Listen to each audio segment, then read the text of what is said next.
I would like to explain about how to call an image to the test stand.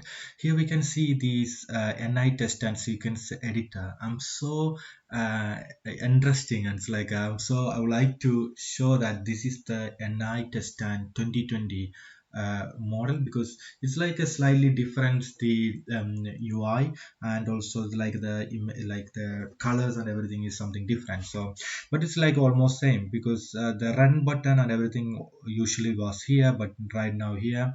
And even if you can change any of the windows, like for a variable, just like click there and drag, so it will move here and to get main function of the variable. So I'm also excited to use this one 2020.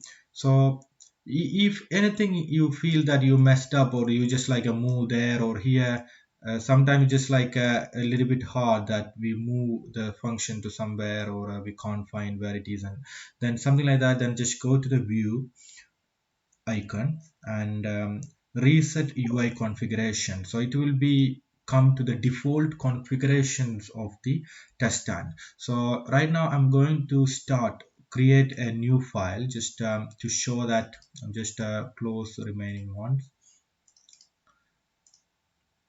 So I create or a new either you can just like a file new, or the control N, or just like this the new icon for here. And so I just like insert a label, and the label is just saying um, my images. So if you want to show the user that okay, this is my image number one, or images for your reference or something, if you want to put anything like that, so you can just have a degree of freedom to do that and insert. Then message pop up, and I would say my first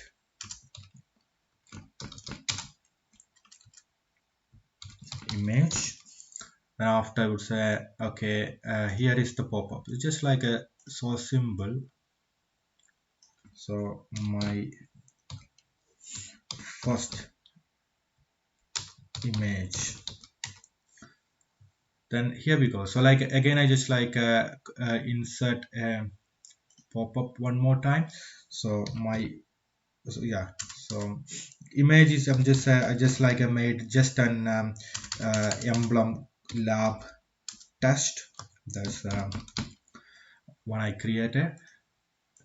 So before we were discussing about to introducing a numbers of button, if you can see that one in my previous videos. But right now I'm just like going to the display image, and it's so simple. So come to the display image and browse the files where you want. I'm just like creating a logo which I created an absolute path. Then say okay, maybe I just want to type some headings and everything. So even though you can just select how many lines or you want to type. So here I would say my image is anything, just lab test. So that's my first image, and then I just go for my second image.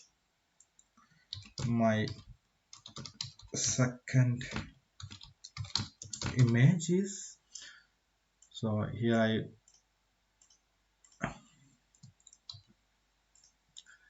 in this window I just provide that my second image is,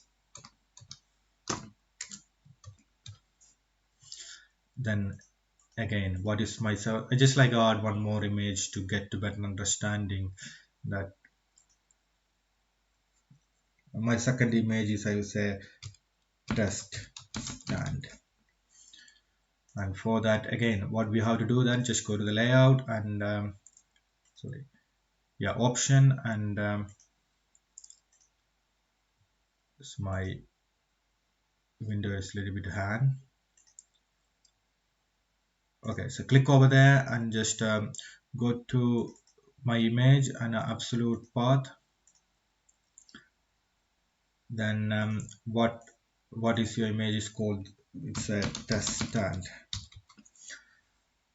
So that's pretty everything. So when I'm going to run, so even the breakout and everything, if you want to run it just for the step out. So here is your test button. I'm not saving for now. Then okay, here you can just see the it's running my image. So that's like a label, but we are not displaying that one. So we are displaying my first image is, so that's the pop-up we provide, and my first image is like a lab test, it's coming. And if I just go for a step over, then you can see that my image, that's like a caption we already given. So my image is lab test. So this is the image which we draw, and we just go for my second image. What will be my second image is, my second image is, that's like a pop-up. And to come, my second image is the test stand. So my second image is, so how many lines we have to move this, so we can determine while select the layout. And that's it. So then we just run and test sequence passed. Thank you. And even report generation.